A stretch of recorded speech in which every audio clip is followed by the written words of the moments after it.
आग्नेन्द्र जी का विवाह हुआ पूर्वचित्ती अप्सरा के साथ। उनके पुत्र हुए नाभि जी।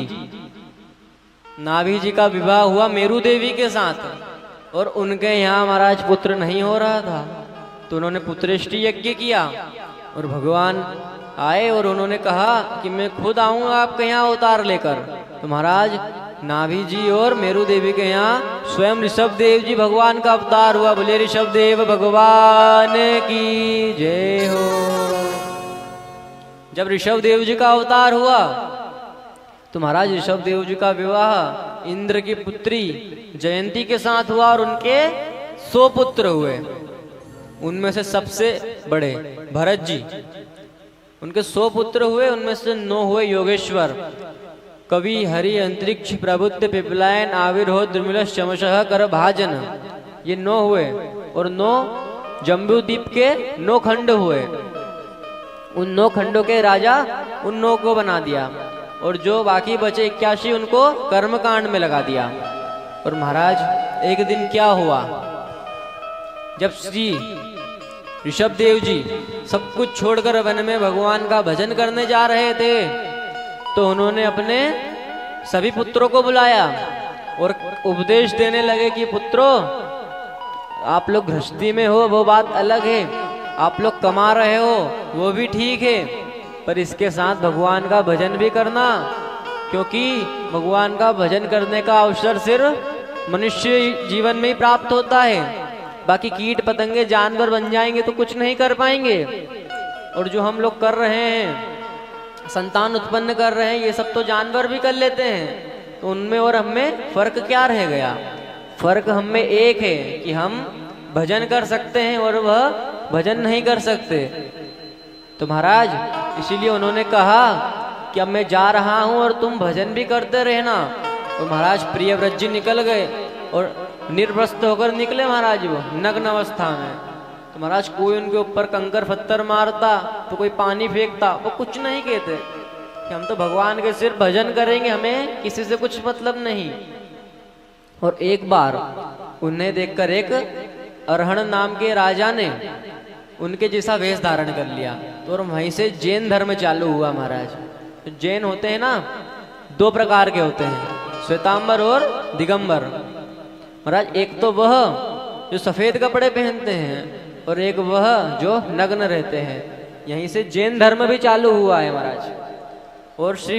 और जो श्री ऋषभ देव जी हैं, उन्होंने महाराज अपने प्राण त्याग दिए भगवान के भजन करते करते। तभी जो उनके सबसे बड़े पुत्र हैं भरत जी, उनको राजगद्दी दे दी और वह राजगद्दी का पालन करने लगे। और जो भरत जी हैं उनका विवाह पंचजनी के साथ हुआ। ये राजर्षि भरत महाराज ये कथा ध्यान पूर्वक सुनिएगा। उनका विवाह हुआ पंचजनी के साथ और उनके 4 पुत्र हुए।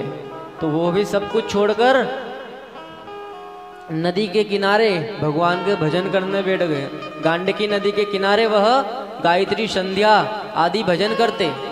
तो एक दिन क्या हुआ महाराज, वहां पर एक हिरणी जल पीने आई नदी में से। वह हिरणी गर्भवती थी।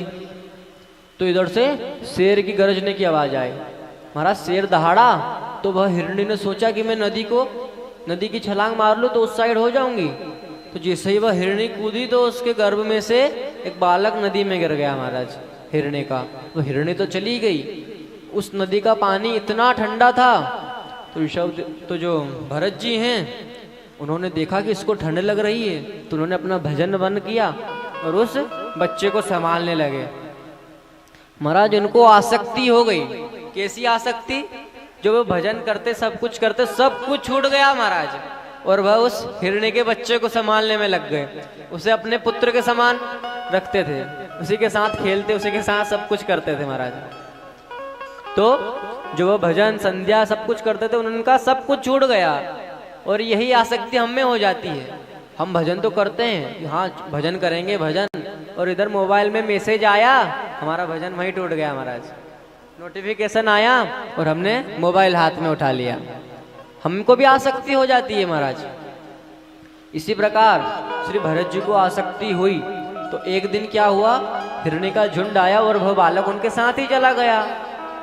जानवरों में तो थोड़ी कुछ होता है कि ये मेरी माता है, ये मेरे पिता है। तो वह राजा श्री भरत को छोड़कर चले गए। तो राजा महाराज खूब शोक बनाने लगे और अपने प्राण त्याग दिए महाराज। तो अगले जन्म में वह हिरणी बने।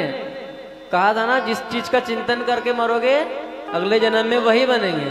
तो अगले जन्म में जब वह हिरण बने तो उन्हें सब कुछ याद था कि मैं पहले एक हिरणी में आसक्त हो गया था। तो वह उसी नदी के किनारे गए और अपने प्राण त्याग दिए महाराज। अगले जन्म में वह फिर भरत बने और वह उनके 10 भाई थे महाराज, 10वें श्री भरत जी थे। तो उनके जो पिताजी थे उन्हें वह महाराज कर्मकांड सिखाना चाहते थे, पर महाराज उन्होंने कहा यज्ञोपवीत 10 भाइयों का कर दिया था। तो उनके पिताजी ने भरत जी से कहा कि आप गायत्री मंत्र याद करके लाना।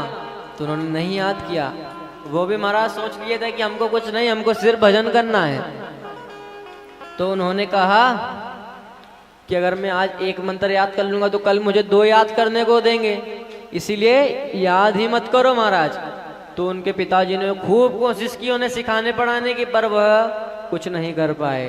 तो उनके जो 9 भाई थे उनका तो विवाह करवा दिया, पर भरत जी ने विवाह भी नहीं किया और वह उनका नाम पड़ गया जड़ भरत। जड़ हो गए महाराज, कुछ काम भी नहीं करते, सिर्फ भगवान का भजन करते। तो एक दिन उनकी भाभीयों ने कहा एक दिन उनके भैया उनसे कहने लगे कि तुम कुछ नहीं करते तो जाओ खेत संभालो, खेत की देखभाल करना। तो महाराज जड़ भरत जी खेत पे गए और वहां पर अन्न पड़ा था। तो महाराज वो क्या कहते हैं कि राम जी की चिड़िया राम जी का खेत, आओ मेरी खाओ मेरी चिड़िया भर भर पेट। महाराज वह कहते कि हमारा कुछ नहीं, सब राम जी का है, सब भगवान का है, ये अन्न भी भगवान का है, ये खेत भी भगवान का और हम भी भगवान के हैं। तो सब आओ और आराम से खाओ, हमारा कुछ नहीं। उनसे कहते कि मेयर बनाओ, जो बनाते हैं खेत में तो वह पहाड़ जितनी बना देते। उनसे कहते हैं कि थोड़े थोड़े गड्ढे खोदो तो वो कुएं खोद देते। मतलब सब कुछ काम उल्टा करने लगे। तो महाराज उनसे कहा तुम तो जाओ, उन्हें घर से निकाल दिया। हट्टे कट्टे थे महाराज जड़ भरत जी और वह घर से निकल गए। तभी महाराज एक डाकू ने भद्रकाली माता के यहाँ मन्नत मांगी थी कि अगर मेरे यहाँ पुत्र हो जाएगा तो मैं एक नर बलि चढ़ाऊंगा। तो महाराज उस डाकू के यहाँ पुत्र भी हो गया। तो नर बलि के लिए किसको ढूंढे? तो महाराज ढूंढ के जड़ भरत जी को ढूंढ लिया।